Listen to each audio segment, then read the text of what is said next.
Hello everyone. गुरुवार माणवसारे जो सब पिठा प्रस्तुत होता तार प्रस्तुत प्रणाली आम यही भिडियो देखा। प्रथमे आम प्रस्तुत करवा चाउल मंडा। एठारे पानी को गरम करने को बसाही आउ पानी टिके गरम होला परे से अरुआ चाउल चूना को पकाला। तापरे याकू आपण कंटिन्यूअसली गोलई चलिए जमती धीरे धीरे एथिरे लम्स हो कंटिन्यूअसली गोलई चलिए जमीती तले किछि लाखी न जाए। देखंतु एहीपरि भाबे आपण माने कंटिन्यूअसली याकू गोलई चलीथिबे। एमिति कंटिन्यूअसली गोलाइबा द्वारा आमर चाउल मंडा पे जंतणी प्रस्तुत हो जिवो। तापरे आमे सेथिरे नडिया पुर किंबा मुग पुर देकी आमे मंडा प्रस्तुत करिबा। एथिरे लम्स हेबा स्टार्ट हो जाइछि आउ किछि समय मध्यरे ए पूरा जंतणीटी प्रिपेयर हो जिवो। ई जंतणी प्रिपेयर करवा हूँ मंडार मेन स्टेप। जदि ये जंतणीर पागटा बिगिड़ी जीव तेबे आपणकर मंडाटा जमा भी भल लगिबनी। तो तेणुकरी जंतणी प्रिपेयर कला बेले टिके सावधान रही। एमती को कंटिन्यूअसली गोलई चली जेपर्यंत ये पूरा जंतणीटी आमर प्रिपेयर न हो जाइए। देखंतु एठी आमर ऑलमोस्ट एठारे प्रिपेयर हो सारानी। आउ बस गोटे कि 2 मिनिट लागिबो एटा को रेडी हो जिबाकू। एठी आमर जंतणीटी प्रिपेयर हो सारी। एबे आमे एथिरे पुर देबा आउ आमर चाउल मंडाटी को बनैबा। मंडा बनैबा पूर्वरु याकू भल भाबरे गोलई देबे। जंतणी ठंडा हो जाउ टिके तापरे आमे एथिरे पुर देबा। नडिया पुर पाई नडिया कोरारे गुड़ पकेइकी ताकू खरडा हेइची। जदि आपण माने मुग पुर बनेबे मुग को सिझेइबे आ ता देहरे गुड़ पकेइ देबे आ आपणकर इच्छा अनुसार सेथिरे नडिया को कोरेइकी किंबा खंड करिकी भी पकेइ परिबे। जंतणी रे पुर देकी विभिन्न प्रकार सेप आपणक इच्छा अनुसार आपण बनेइबे। आउ एठारे किछि पानी निया हेइची जेमिति कि जंतणीटा हाथ रे लाखी न जाऊ। एमिति गोटे गोटे करी सबु पिठा बना हेइची। पिठा गुराकर सेप पूरा परफेक्ट हेइची। एबे देखिबा आमे अटकाळीर प्रस्तुति। डेक्ची रे किछि घिओ पकाहला आ घिओ गरम हेबा परे सेथिरे तेजपत्र आ जीरा को फुटा हेइची। तापरे सेथिरे पानी पकाहला। अटकाळी पई बीरी को बटा हेतिला आ सेथिरे चाउल चूना नडिया आ अल्प लुण पकाहला आ एबे गोळा होउची ताकू। याकू भल भाबरे गोळेई देबे जेमिति सबु किछि मिसी जिवो। देखंतु याकू भल भाबरे गोळा हे जाइछि। एबे आमे अटकाळी को प्रस्तुत करिबा। पानी एठी गरम ही आसलानी। एबे आमे जो सुदोटी प्रिपेयर करथिले ताकू छोटो छोटो गोल करिके एथरे पकेई दबा। आउ को सिजिबा पई टिके ढांकी देके रखी दबा। देखंतु पूरा परफेक्ट शेप रे पड़ीछि। याकू मझिरे टिके टिके काढी के चेक करा होउछि एटा सिजिला कि नाही। एटा सिजी आसलानी आउ किछि समय परे एटा पूरा रेडी हो जिवो।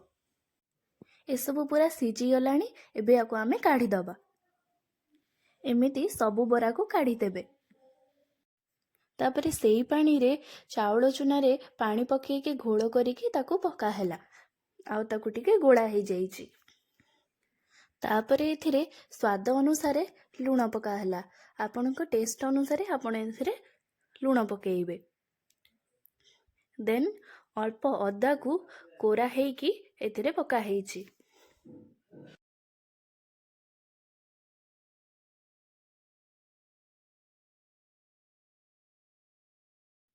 देन एथिरे नडिया कोरा पड़िला। गोटा नडिया को खंड खंड करिके काटिके एथिरे भी पकेइ परिबे। तापरे एथिरे गुड़ पका हैला।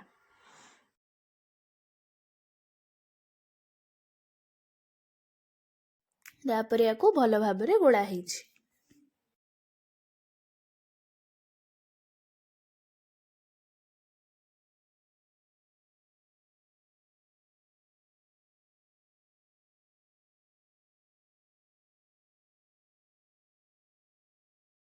एटा भल भाबरे फुटिला परे आमे पूर्वरु प्रस्तुत करिकी रखिथिबा बरा गोली गुरी को एथिरे पकेई दबा। आउ ताकू किछि समय पई पुणी थरे फुटिबा पई छाडी दबा।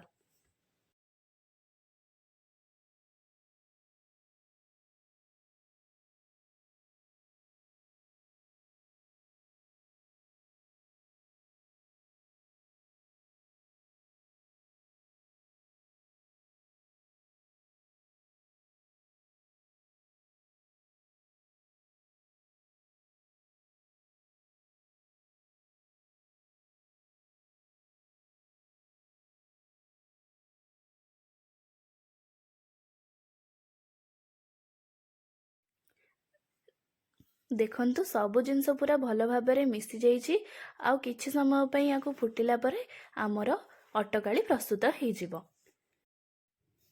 ଅଟକାଳି ପ୍ରସ୍ତୁତ ହେଇଗଲା ପରେ ଏଥିରେ କିଛି ଜୁଆଣି ଆଉ ଗୋଲମରିଚକୁ ଭାଜିକି ତାକୁ ଗୁଣ୍ଡ କରିକି ପକେଇଦେବେ। ଏହାଦ୍ୱାରା ଅଟକାଳିର ଟେଷ୍ଟଟା ଆଉ ଟିକେ ଏନହାନ୍ସ ହେଇଯିବ।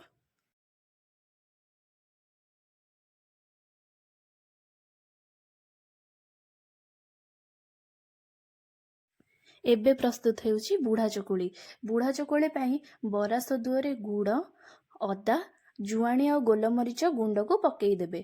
ତାଦ୍ୱାରା ଆମ ବ୍ୟାଟରଟି ପ୍ରସ୍ତୁତ ହେଇଯିବ। ୟାକୁ ତାୱା ଉପରେ ଚକୁଳି ପରି ରଖିବେ ଆଉ ପ୍ରିପେୟାର କରିବେ। ତାୱାରେ ଅଳ୍ପ ତେଲ ପକା ହେଇଛି। ତାପରେ ସୋଦୁଅଟିକୁ ତାୱାରେ ଦେଇଦେବେ ଆଉ ଗୋଟେ ପଟ ସାଇଡ଼୍ ହେଇଗଲା ପରେ ତାକୁ ଓଲଟେଇ ଦେବେ।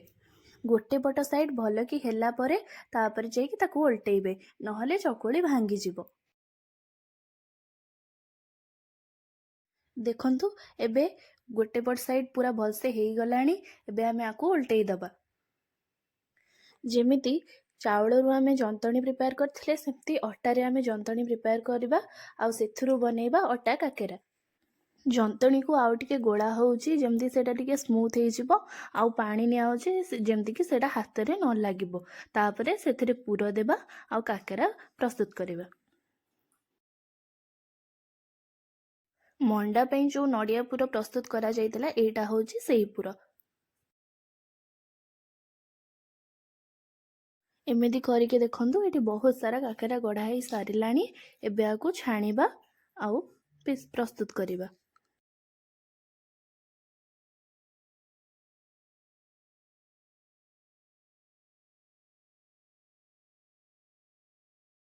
ଦେଖନ୍ତୁ ଏଠି କାକେରା ଗୁଡ଼ାକ ଛଣା ହେଇକି ବାହାର କରାହେଇ ସାରିଲାଣି। ସବୁ ଜିନିଷ ଆମର ଚୁଲିରେ ହେଉଛି, କାରଣ ଆମର ସବୁ ଜିନିଷ ବହୁତ ହ୍ୟୁଜ୍ କ୍ୱାଣ୍ଟିଟିରେ ବନା ହେଉଛି।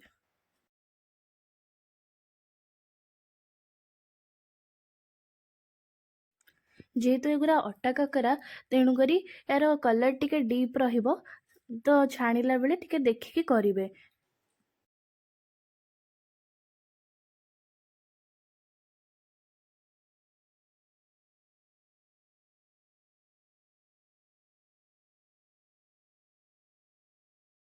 ସବୁ ପିଠା ଆମର ପ୍ରସ୍ତୁତ ହେଇ ସାରିଛି। ଏବେ ଆପଣମାନେ ଦେଖିବେ ଆମର କ'ଣ କ'ଣ ସବୁ ପିଠା ବନିଥିଲା। ଏଇଠି ହେଉଛି ବରା। ବରା ପିଠା ନୁହେଁ, କିନ୍ତୁ ଏତେ ସାରା ପିଠା ହେଉଛି ଯେତେବେଳେ ବରା ବନେଇବା ତ ମଷ୍ଟ। ତାପରେ ଦେଖନ୍ତୁ ଏଇଠି ସବୁ ଆମର ପିଠା ଗୁଡ଼ାକ ରଖାହେଇଛି। ଆମର ଯାହା ଯାହା ବି ସବୁ ବନା ହେଇଛି ଏଇଠି ସବୁ ଆମର ରଖାହେଇଛି।